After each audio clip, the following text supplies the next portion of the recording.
Eu saúdo a amada Igreja na doce paz do Senhor Jesus.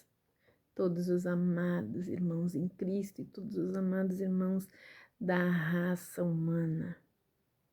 Eu convido a todos para mergulharem nesta jornada evangelística, nessa jornada de leitura bíblica comigo.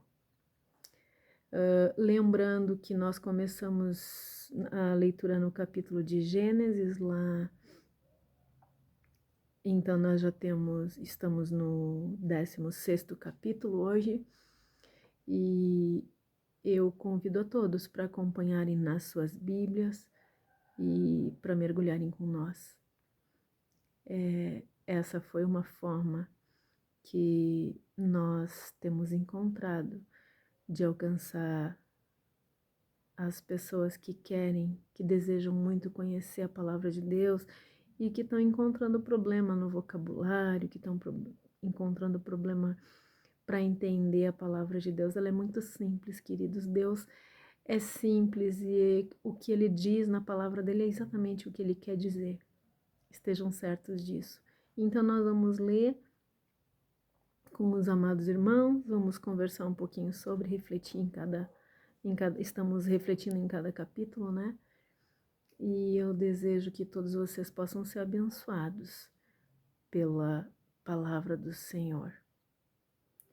A única forma, queridos, de nós resistir esses dias maus, de nós resistir até o final, os dias que vêm pela frente, é conhecendo Deus que nos criou, conhecendo o método de Deus, conhecendo a forma que Ele trabalha e conhecendo a vontade dEle para as nossas vidas. Queridos, a vontade de Deus é perfeita e é agradável. Então, basta que a gente queira conhecer. Vamos lá, então? Também quero lembrar, queridos, que aqueles que quiserem, que estão começando hoje, que estão vendo esse vídeo, tem todos os outros capítulos lá no canal, tá bom? Entrem lá no canal Guerreiros da Fé Andando na Kombi e tem todos os capítulos desde o primeiro. Também posso disponibilizar, deixem o seu recadinho ali, compartilhem, curtam, compartilhem, se inscrevam no canal para receber o aviso de que a gente está colocando mais vídeos, né? Que o novo estudo está entrando. E também aqueles que quiserem, eu posso disponibilizar também um estudo bem simplificado da palavra do nosso Deus em PDF. É só vocês entrarem em contato conosco, tá bom? Deixa ali o seu recadinho, deixa ali o número do WhatsApp ou do e-mail que a gente vai entrar em contato e vai mandar para vocês, tá bom? Um abração bem forte, Deus abençoe vocês, fiquem na paz do Senhor Jesus. Capítulo 16 do livro de Gênesis diz assim: A mulher de Abraão, Sarai, não lhe dera filho, mas tinha uma serva egípcia chamada Agar. Então Sarai propôs a Abraão: Ouve, eu te peço. O Senhor não permitiu que eu desse à luz, portanto toma minha serva. Talvez por intermédio dela eu venha a ter filhos. E Abraão entendeu a sugestão de Sarai. Assim, depois de 10 anos em que Abraão habitava na terra de Canaã, sua esposa Sarai tomou Agar, a egípcia, e a entregou como mulher a seu marido Abraão. E teve relações sexuais com Agar, que ficou grávida. Quando Agar se viu grávida, começou a olhar para sua senhora com arrogância e desprezo.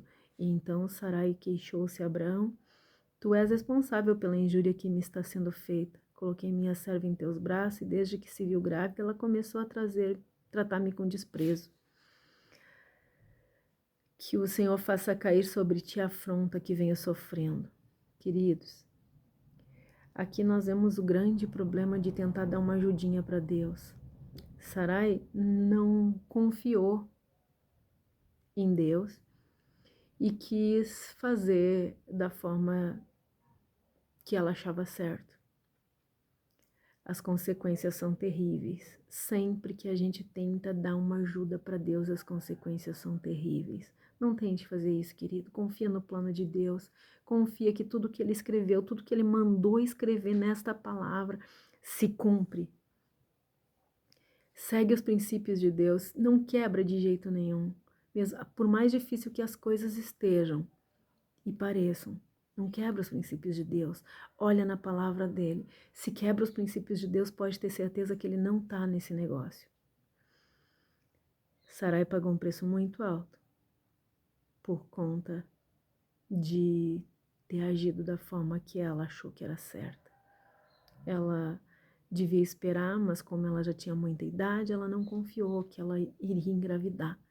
E aí ela ofereceu a escrava para o marido, que engravidou a escrava, que não pensou duas vezes, né? Antes de se deitar com a moça. É claro que a moça era uma escrava egípcia bonita, né? Com certeza charmosinha, novinha. E se fosse uma velhinha, né? Se fosse alguém que nem eu, talvez ele tivesse pensado melhor, né? Se fosse uma senhora, né? Daí ele ia ter pensado melhor. Mas ele nem pensou, já se deitou logo com a moça porque a mulher mandou. Tava obedecendo a esposa, né? Ele que devia também ter dito para ela: não, isso fere os princípios de Deus, eu não vou fazer. Não precisamos disso. Deus diz que vai nos dar um filho, ele vai nos dar um filho. Mas não. Enfim, queridos, não tente ajudar Deus. Ele não precisa da nossa ajuda. E toda vez que a gente tenta ajudar com os nossos jeitinhos, vai ter consequências. E olha aí. Então Sarai queixou-se a Abraão: tu és responsável pela injúria que me está sendo feita. Coloquei a minha serva em teus braços e desde que ela ficou grávida, começou a tratar-me com desprezo. Que o Senhor faça cair sobre ti a afronta que eu venho sofrendo. Mas Abraão ponderou: pois bem, olha, não quero incomodação, não quero encrenca, eu só fiz porque tu queria. Tua serva está nas tuas mãos, faz-lhe como melhor parecer. A partir desse momento, Sarai passou a maltratar sua serva de tal maneira que Agar fugiu. Contudo, o anjo encontrou Agar perto de uma fonte no deserto, no caminho de Sur, e indagou-lhe: Agar, serva de Sarai, de onde vens e para onde vais? Ao que ela declarou: fujo da presença da minha senhora Sarai. Ela estava, né, desprezando a senhora porque a senhora não podia não podia engravidar, aparentemente, né? E ela tinha engravidado do Senhor Abrão, então ela estava se achando, né? Se encheu de orgulho e começou a ferir a Sara. E quando ela foi tratada do mesmo jeito que ela estava tratando, ela achou muito ruim, tão ruim a ponto de fugir. Indagou-lhe: Agar, serva de Sarai, de onde vens e para onde vais? Ao que ela declarou: fujo da presença da minha senhora. Então o anjo do Senhor orientou-a: volta para tua senhora e se-lhe submissa. O anjo do Senhor prometeu: eu multiplicarei grandemente a tua descendência de tal maneira que não será possível contá-la.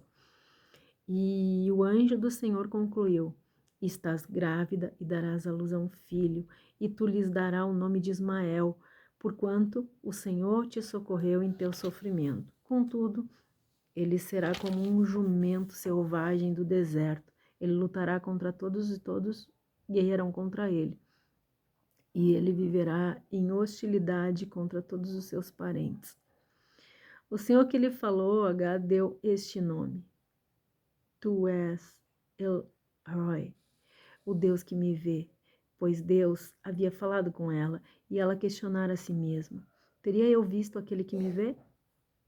É por esse motivo que esse poço que fica entre Cádiz e Bered foi chamado de Beer-Lahai-Roi, poço daquele que vive e me vê. Agar deu à luz a um filho de Abraão, e este deu ao menino o nome de Ismael.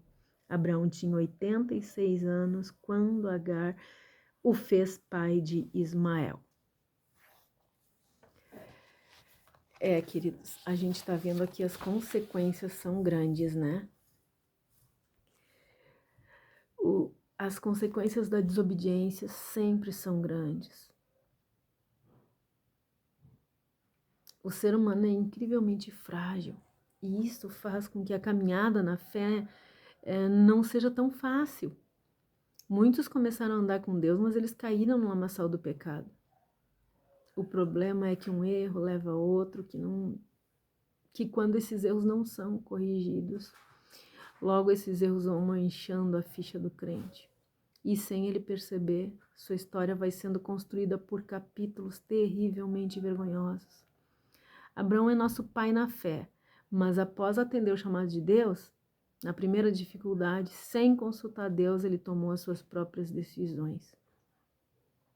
Quando encontrou a fome na terra prometida, lembram?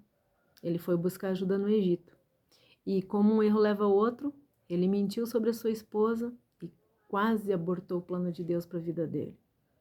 Saiu do Egito expulso e humilhado, mas estava engatinhando na fé, começando a aprender que fé é depender de Deus. Foram muitos os erros praticados por Abraão. Os motivos que levam o primeiro erro parecem nobres e dignos.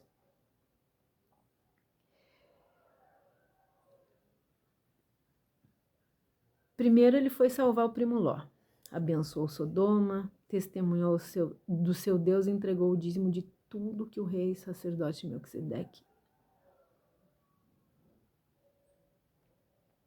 entregou tudo para ele, né?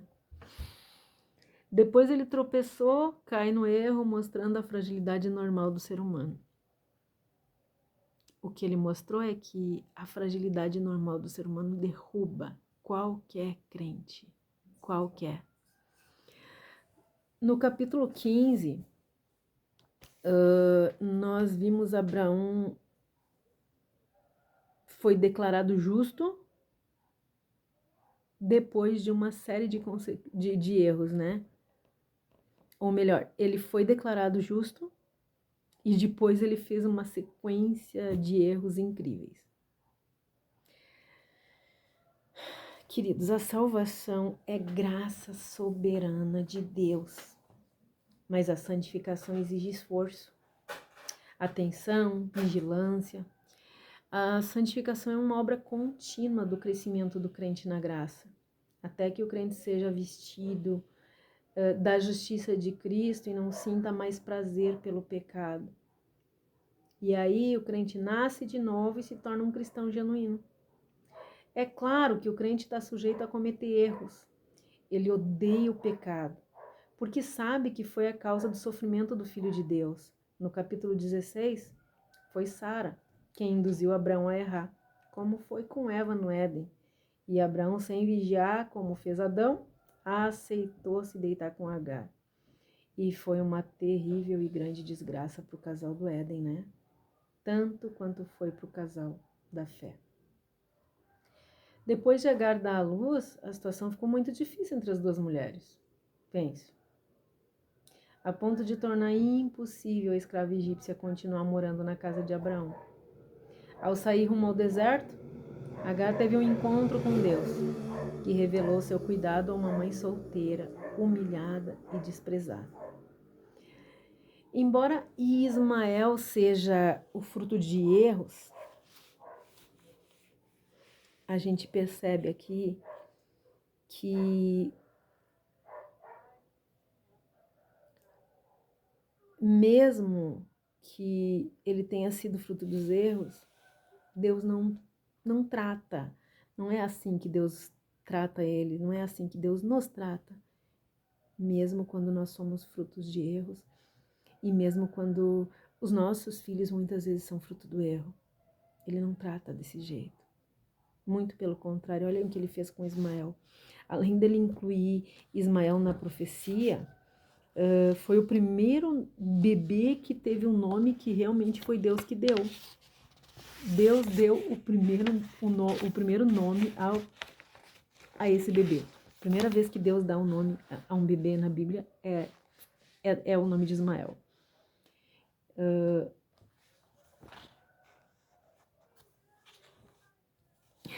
Isso é maravilhoso, né? Deus não quer que seus filhos fujam dos problemas. Ele quer que nós corramos para Ele. E as nossas fragilidades nos momentos mais difíceis, a gente deve correr para eles. É o que Ele quer, que a gente, nas nossas maiores fragilidades, mesmo depois de cometer os nossos maiores erros, Ele quer que a gente volte para Ele, que a gente perceba que errou, que a gente se arrependa, que a gente confesse os nossos pecados para Ele e se volte para Ele. Queridos, você vai se surpreender ao ver que nos momentos mais difíceis, em que a gente não consegue nem falar, Deus ouve os nossos gemidos. Ele ouve os nossos gemidos. Se você errou, assim como eu errei muitas vezes, corre para Jesus, não corre dele, não foge dele.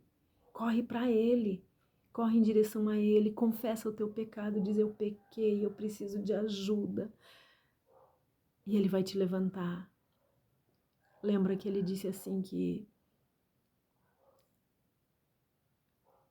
venha a mim, vocês que estão cansados e oprimidos, que eu vos aliviarei. De maneira nenhuma, aquele que vem até mim eu vou lançar fora. Então, queridos, corre para Jesus, ainda dá tempo. Deus nos abençoe, nos guarde, nos perdoe, tenha misericórdia de todos nós e faça resplandecer o seu rosto sobre todos nós.